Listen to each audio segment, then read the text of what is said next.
Boom, coming in hot, Chichi. What's going on, brother? It's going to be a good one today, dude.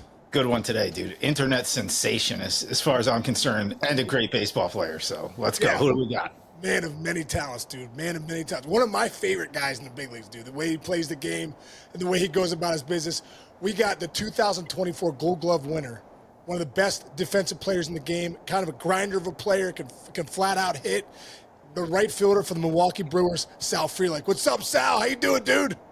Case, thanks for having me on, man. I'm fired up. Dude, it's so great to have you on, man. I just saw you a couple weeks ago at spring training. You guys were looking like you're getting ready to gear up, and you're off and running already.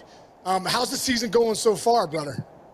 Good. Yeah, off to a good start. I think obviously it could be a little better, but super glad with where we're at right now. Yeah, dude. You know what? It's so funny, man. I'm going to tell Chinch's story. He doesn't know the story, but when I was with the Chinch, you're going to love this story, dude. This is Nice. and you were this kind of player, dude. So I'm with the Yankees in 2023. Brewers come to town. They're like, it's they wiped us out the first two games. Third game comes, and I don't know if you remember this game. It was like a no-hitter going like the ninth inning thing.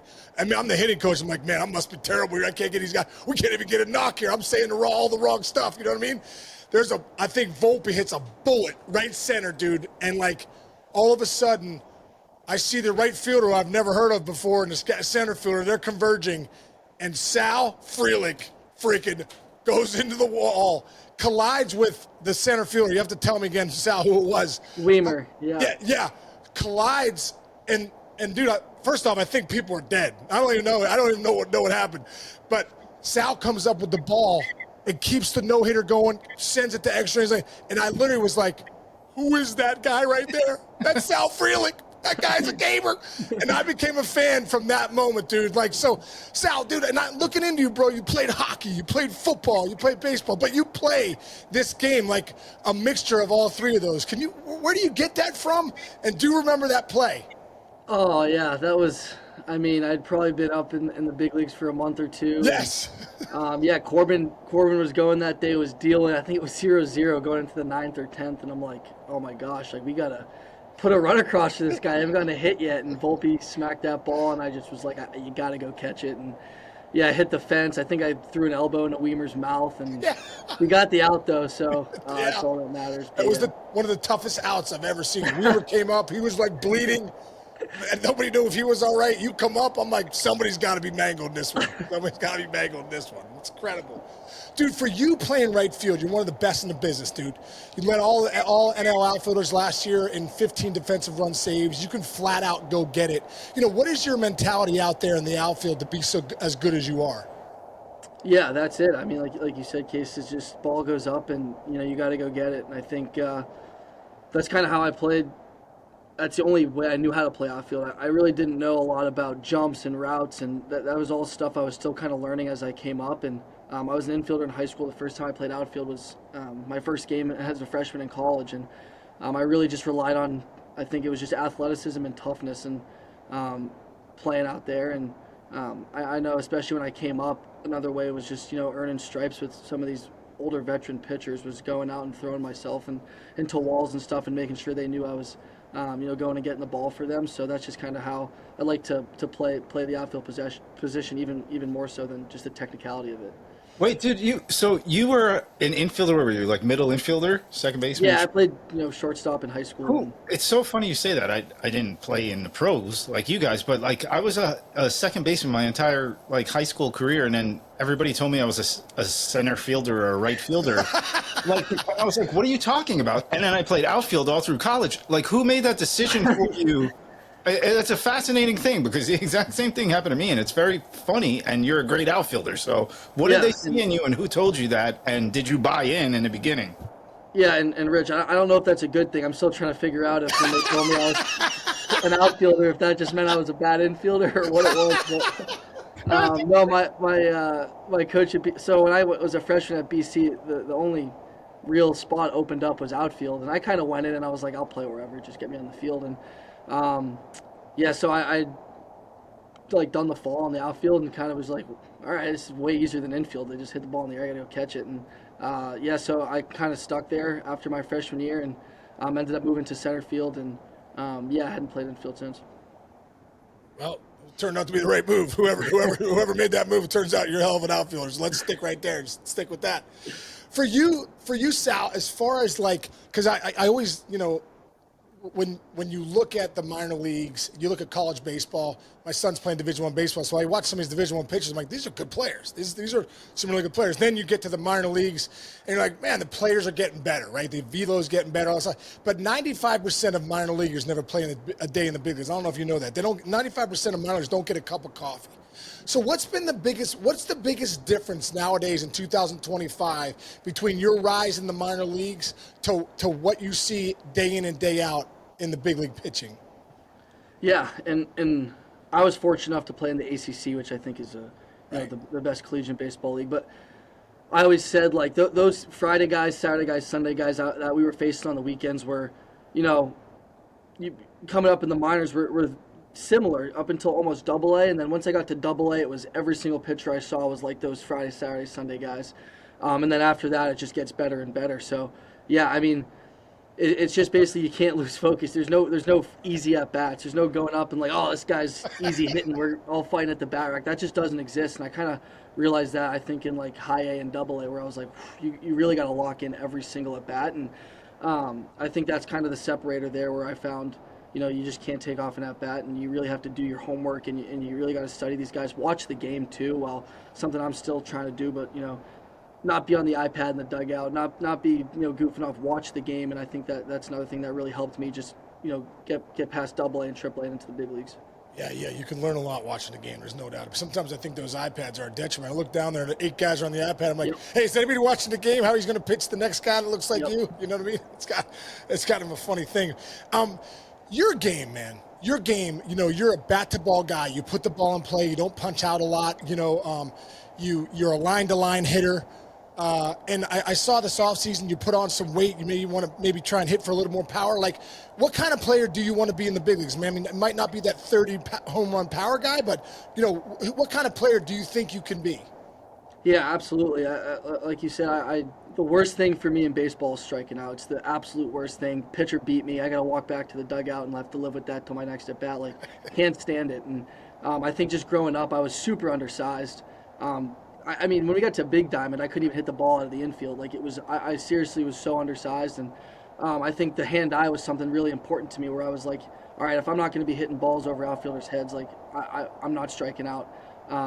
And so I think I've just carried that with me. And I think now the separator is just, okay, we still want to maintain that, not striking out, putting the ball in play, but 0-0, 2-0, 3-1. I don't want that to be the mentality at the plate, which is where I've kind of had to differentiate. And so now I think just working with some hitting coaches the past few years, being like, all right, let's take a shot 2-0. Let's take a shot and try to drive a ball in the gap instead of just slap a ball, to the shortstop's backhand. So, the hitter I want to be is that, hitting 30 doubles a year and really being able to drive the ball off the fence, and also not losing my identity of, all right, I go down 0-2, I'm going to drag this guy back into, hell with me and really grind out in that bat. So, yeah.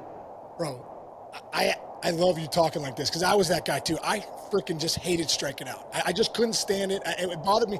And when people say, hey, it's the same as like, just getting out, I'm like, no, it's not. No, it's not. I didn't put the ball in play. Yep. And I feel abused. I have to walk back to the dugout. It's not the same. And I believe what you say, like, it's a mentality that you have. And also, man, like, doubles is power. If you can put the ball down the lines and in the gaps, especially with your speed, dude, with a guy with your kind of speed, put the ball in the gaps or running guys' faces, that's also, power too. As far as your process at the plate goes, you talked about 2-1, 2-0, 3-1, maybe taking a shot. Are you looking for the ball out over the plate? What is Sal Frelick's process at the plate? Yeah, absolutely. It's all sights with me. So, in those advantage counts, it's all, I personally just have never been able to think like sit a pitch or mechanically. It's always been for me, all right, 2-0, 3-1, those advantage counts, fastball's going over the center fielder's head. If we catch it out a little far in front, I'll pull it. If not, left center gap. And then the more I get down in the count 2-2-0-2, the more I just push it towards the line. And there's different pitchers, obviously, where I feel comfortable with, where I'm like, I don't think this guy has stuff to beat me. And there's guys where I'm like, this guy's every single pitch can beat me. So I got to be thinking fastballs getting sprayed into their dugout, and any off-speed pitch that just allows me to adjust to it. So it's kind of just always vision with me, looking where I want to hit the ball in the field. Love that. What about, you just recently faced a guy like Tarek Skubal, which, I mean, when I watch this stuff, I'm like, whoa, that's different. How was it facing him, a guy like him, and what would a game plan be like against a guy like Skubal?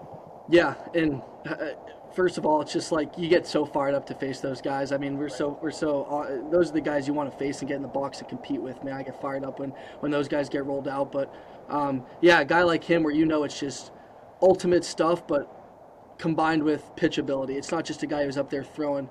We were talking before, like I didn't see a fastball in 3 at-bats. I think I saw 12 pitches. I didn't see a fastball. And I'm up there waiting for the 100, and I just never got it. So, and that's the chess match. That's what's awesome about this game. I get to go up and battle with those guys. But a game plan like that, especially left on left, is almost more sort of into that 2-strike approach earlier, where I'm thinking like, hey, if I get this fastball, I can't think I got to pull it. I got to fight to the inner half of it and hit a 2-iron into the left center gap just to give me a shot on that slider or change up. And yeah, I mean, he went out and threw a great game last night, but fun to compete against. I love that, dude. Like a guy like that, you're right.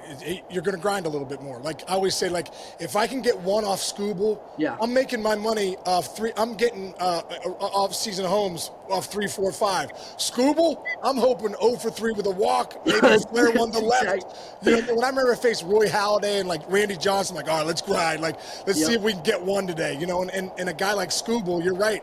Lefty on left, push him out. Give him the inner half, push him out. Obviously, he didn't give you any heaters, which is incredible.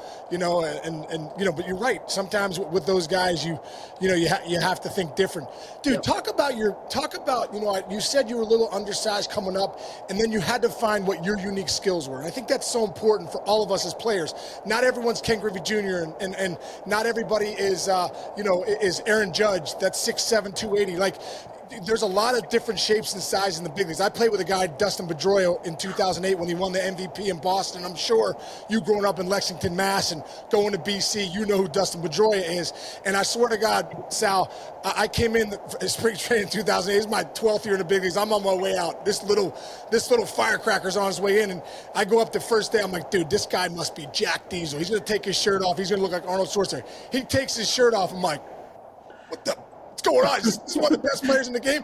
But then I hear Pedroia talk, and I'm like, this guy actually thinks he's 6'5", 270, Arnold Schwarzenegger jacked. You know what I mean? And I was like, that's why I always tell people, I was like, it doesn't matter your size. It doesn't matter, what your skill set might be at another level.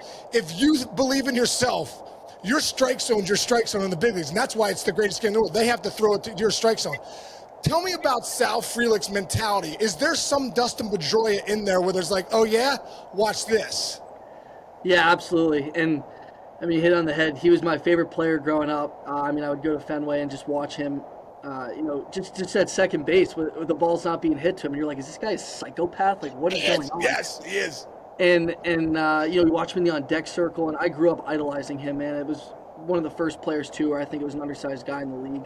That was going out there doing it. And it was the same growing up. Like I was super undersized, and that was the thing for me where I was like, okay, I the only thing I can do is go out and compete and just give pitchers an absolute hell in the box. And when I get in there, I just don't want to be an easy out. Even if I get out, I want them to be, while I'm going back to the dugout, man, wow, I got to face that guy 2 more times. So that's kind of the mentality for me in the box. I've never looked at my swing. I honestly don't even know what the heck I'm doing up there half the time. I really just, truly just go up there and just, man, I love competing and getting in the box and getting to go to battle with these guys. And it just, that's what fires me up. And it's the same playing defense, like I might get no balls a game, I might get 5, but the one I do or the few I do, I want to make sure they're perfect and I'm giving it, 100%. And, if I'm sitting in my stall after the game and I look like I'm ready to play a game because my uniform's not dirty, like, that's bad. That's really bad for me. Like, I hate that. So just making sure every game's just going out and giving it 100%. Dude, I love that because I think some game misses that a little bit. That just compete. Like guys go over 4, they're in the cages for 2 hours working on, hey, it's a hip, my hands. It's like, no, what about the compete? Where's the grind? Where's the grit, the battle, letting the ball travel, shooting it above the other dugout, just fighting it off. Now, for you, man, and I love to ask this to the guys that come on, because this game is relentless. It comes for you every single night. It'll grind you down at times. So for the times that you struggle, where do you go self-talk wise? How do you make sure that you're keeping yourself, I'm going to get somebody? What is some of your self-talk that we can go in the head of Sal Frelick where you're like, no, I'm going to stay confident? Yeah, and Case, how hard it is when you're in a 0 for 10, 0 for 15, and you're just like, I might never get a hit again the rest of the year, and it's hard. So for me, it's hard to then just give maybe a little fake self-talk, like, oh, I'm the man. Like that's hard for me sometimes. So to your point, like it's just all right. Show up the next day. I'm not going in the cage. I'm not hitting BP. I'm just rolling it out there. First swing of the day is in the box. That's it. Because that'll give me a reset where like I can't think about anything. I didn't work on anything that day. There's obviously points this season where you feel something, you're like, man, I need to work on that. But there's some times where I'm like, I'm not competing. So the one way I get back to that is just step in the box, show up, and just play. Because the only thing you can rely on, for me at least, when I do that is beat the guy. That's it. And I might feel terrible. You feel terrible more than you feel great. But It's just battling. And that's when I feel like I'll kind of get my body more into rhythm, and that's when I'll find I'm most comfortable in the box. So do you find when you lean towards staying aggressive, that's where you get hot again? Yeah, absolutely. You get in the slump sometimes. You're like, all right, I'll see a pitch, maybe I'll draw a walk, or even the other side of it though. Then you're like, oh, I'm going to swing out of this, and you're swinging a ball. So then it's just get back to, here's my strike zone. I'm going into the plate. He throws it over. I'm hitting it. If I ground out, okay, it better be to the left side. So stuff like that. So that stuff like that just kind of gets me back to, being better. Love that, man. And your man Pat Murphy. Talk about a guy that saw Dustin Pedroia in college, where he really saw him as like he was probably $120 with soaking wet with a bag of nickels in his pocket. Back when he was at Arizona State. Do you ever pick Murph's brain about Pedroia? And what about Murph do you love? Because, dude, it seems like you guys couldn't be more paralleled on how to play the game of baseball. Yeah, I'll touch on Murph first. Just couldn't be more blessed that he's my manager, and he jokes with me all the time. I just think I'm here to just get picked on, but no, yeah, Murph will just tell me all the time, hey, if you're in any other organization, you're not in the big leagues. Like, you can only play with So Murph. Yeah, stuff like that. I do my CrossFit every morning. He's telling me, hey, yeah, you should keep doing those because, you're going to need your graduate degree soon. You'll be out of this game, within the next few years. Just stuff like that. And I love it. That's just the stuff I love. We can go back and forth and Josh and stuff like that, which is great. But he keeps it so chill in the clubhouse. And when that game starts, it's ultimate competitor as well. He's in the trenches with all of his players. So it's awesome. And then, yeah, on the Pedroia front, I was actually fortunate enough to meet Petey. Not this past spring training, the one before that, though. They had messed around with me playing third base a little bit, and I had gone out and stayed with Pedroia for a week, actually, out in Arizona, and took ground balls with him, got to hit in the cage with him and just pick his brain. And, man, it's the exact same as it was when he was playing, and it's unbelievable. The second he stepped out on the field was, spikes on, and he was showing me glove on, everything, and he's just, 100% all the time, and it was awesome to meet him and just pick his brain about preparation and how to go about playing the game the right way and how everything else will fall into place. What did he teach you there about preparation? What were a couple of things you pulled away from that time with him, and you still do that to this day? Yeah, it was all from just giving 5-10 minutes on watching the pitcher before the game, and even more so just his routine and how you have your routine and it's just consistency with it. You don't miss it or Casey, you can't, once you find that routine, you can't stray from it. You have to do it every single day. Build time in. Day game, okay, build time in. And he just kind of hinted on the importance of, that was the separator for playing 10 years in the bigs and being consistent and not. So being able to kind of sit down with him and listen to how he talked about that was awesome. Dude, what good advice for any kids that are listening out there. Like, get a process that works and stick with it. Whether you're 0 for 4 punch outs, or 4 for 4 homers, especially for Sal, us playing those 162 games, like, if you can get a routine that works every day and just stick with it, then I always feel like you go underwater, stay there for 6 months and come up when it's over. Yep. But a routine kind of keeps you there. You have a couple great players on your team, man. I want to touch on a couple of them really quick. First off, the veteran guy, MVP, seems like just one of the guys, plays hard. And I always feel like, if you're a real leader, how you treat people, you lead from the front. Christian Yelich, being around Yelich, what have you learned from him? Anything you've taken from him since you've been with him? Yeah, I mean, guy I grew up watching and idolizing. Like, I still pinch myself sometimes that I'm like, man, I get to call this guy a friend. Like, it's awesome how he took me under his wing super early, even before I got called up, just in big league camp and stuff like that as another outfielder. And I think for him, he was in a role as a young guy where he had, some guys take him under his wing, where he does take pride in grabbing the young guys and making sure they feel comfortable and understand, what they need to do and what we're trying to do as a team. And he's taught me so much. A lot of it just being, how to play 162 games, how hard that is to do, how to keep your body right. And then the other part, I think, is just the mentality of it. Like, I've seen him go 0 for 5 with 5 strikeouts, and the next day he hits 5 homers. And I'm like, I don't understand how that happens. And he just shows up the next day, everything's, S no care. And I'm like, what is going on? Like, and he talks about it, and it's just, the one thing he said to me was, you can't have a good or bad season, before the All-Star break. And it's just, it's so true. It's like you see guys that, you struggle for a month, and the next month you hit 500. It's like, and you're right where you should be. So hearing that from an older guy was really cool. Well, so speaking of that, so you come up and now you're seeing those guys you idolized. Your first game of your career, Case, I don't know if you know this, but one of the best Brewer debuts ever. I know that. What do you mean? I know what I'm talking about, shit. Okay, yeah, one of the greatest debuts ever. 3 knocks, a couple diving, sick catches, game-winning RBI. You get a Gatorade bath after the game. Like, when you walked away from that, were you like, I am the greatest player in the history of baseball. This is easy. I got this. Or were you like, this can't be this good? Like, yeah, no, I was like, I completely fooled him. Like, that's the best game I'll probably ever play. It's just gonna be downhill from here. Like that was it. It must have been nuts though. Like, how did you like accept that? Like, how did you take it in?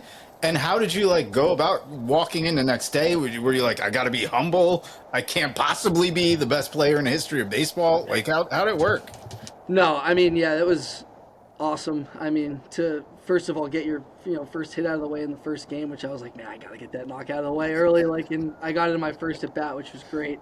But no, I think that might have helped me. So after that first hit, first catch, I'm kind of settled in. End up getting up 2 more times in some pretty big spots, and I'm like, that was it. I could just play baseball. There was no, oh man, I gotta do this. It was just, all right, great, first game, just go play baseball. And so was able to get a couple stakes, ended up driving the run at the end, but you kind of just black out. In case it's just like numb feeling the whole entire day. You had no clue what was going on. I flew in that morning, like got to the field, threw the Union, rolled it out, let's go. So, it's just crazy. How about the postseason for you last year? What was that like? Yeah, obviously heartbreaking. Super fortunate though for 2 years in the big leagues, 2 postseasons. Was able to spray champagne twice. Like, and some of the older guys come up to the young guys and they're like, hey man, this is the culture. You don't know how lucky you are. Right. I've played 6 years and this is the first time I'm doing this. You got you're 2 for 2. So couldn't be more fortunate where I'm in an organization where we're competing every single year, and we got guys that show up to the park every day and say, hey, we're here because we're gonna go win the World Series. So and playoff baseball is just a different breed, man. I was first time playing the playoffs was 2 years ago, and it was just like, whoa, it's a different animal. No one's worrying about stats. No one's worrying about anything else other than every single pitch. And it's just like, that's why you play for those games. And it's just like a drug. You crave it. So dude, it's so great. On my own experience, I didn't make the postseason until my 10th year in the big league. I remember taking Verlander and Curtis Granderson. They were rookies. We were in the World Series, and I grabbed them. I pulled them aside. Hey, listen, don't want you to do not take this for granted. You may never get back here. I've played with guys that played 15 years and didn't play in a wild card game, a division series. So, for you, Sal, dude, good for you, man. I've had 2 shots at the postseason so far, and hopefully many more. I want to just touch on one final guy that I think is, you guys are a lot of good young players in that team with Terang and Mitchell and you and Contreras, a lot of good guys. But Jackson Churio, man, just kind of pops out off the page. What impresses, I always feel like when you're a teammate of a guy and you get to see him every day in BP, you get to see him, in spring training. What impresses you most about this guy? Man, he's unbelievable, and I got to see him in the minor leagues, coming up, and how he goes about playing baseball is just like a kid. Like he's just playing like he's a kid, and he is a kid, which is funny, but like that's how he plays the game. And I think what a lot of people maybe don't see is when he first came up, he was struggling, and he struggled for a good month or two, and we all knew what he was going to be and how he was going to do that. But I think as a player, especially with a ton of expectations, signed a big contract.